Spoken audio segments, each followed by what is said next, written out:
Alors la résidence La Yebantina est un EHPAD, un établissement d'hébergement pour personnes âgées dépendantes, qui a ouvert ses portes le 1er février 2017.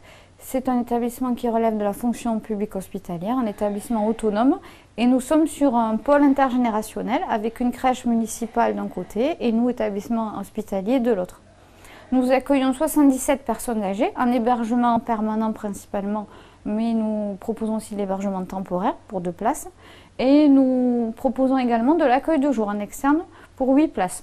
Dans l'équipe composée à grande majorité de soignants, on a un peu plus de 70 professionnels qui travaillent sur place, tout corps de métier confondu, qui va du cuisinier à l'aide-soignant, infirmier, jusqu'au pôle administratif. Au sein de notre établissement, nous avons désormais 2 professionnels, 2 aides-soignants qui sont formateurs PRAP. Donc Nathalie qui a été formée lors d'un contrat précédent et dernièrement Laurent, qui sont tous les 2 aides-soignants et formateurs PRAP. Donc on a pu, grâce au bénéfice d'avoir 2 agents, déjà développer des formations PRAP en interne et on va pouvoir aussi programmer dès le second semestre les nouvelles formations pour les soignants anciens ou les nouveaux soignants. Et bien nous, en tant que formateurs PRAP, si vous voulez, surtout avec la nouvelle formation ALM, ça permet de travailler avec les acteurs, de les sensibiliser donc à des situations problématiques et d'organiser des groupes de travail. C'est en complément direct avec le projet d'établissement puisque ici on est Montessori. On part des capacités préservées donc, du résident et on le sollicite de plus en plus pour l'aider dans sa mobilité.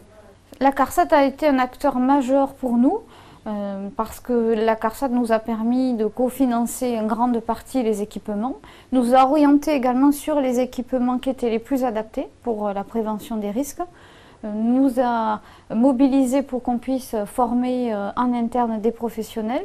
Donc je veux dire que sans la CARSAT, on n'en serait pas où on en est aujourd'hui et on n'aurait pas un établissement équipé avec du matériel adapté autant pour les soignants que pour les résidents.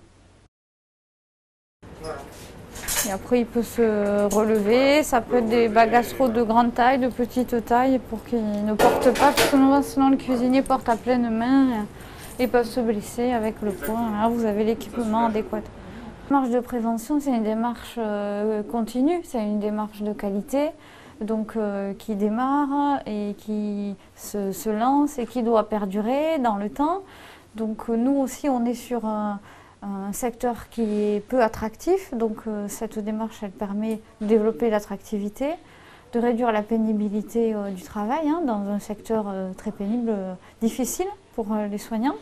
Et ça nous permet après de développer de nouvelles pratiques, de nouvelles idées.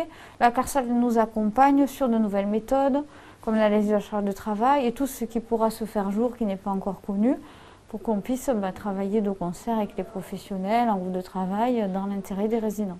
Ce qu'il faut souligner notamment, c'est l'engagement de cet établissement dans la démarche de prévention et sa persévérance malgré le contexte de dernières années, à savoir la crise sanitaire qui a pu engendrer pour ce secteur d'activité certaines difficultés.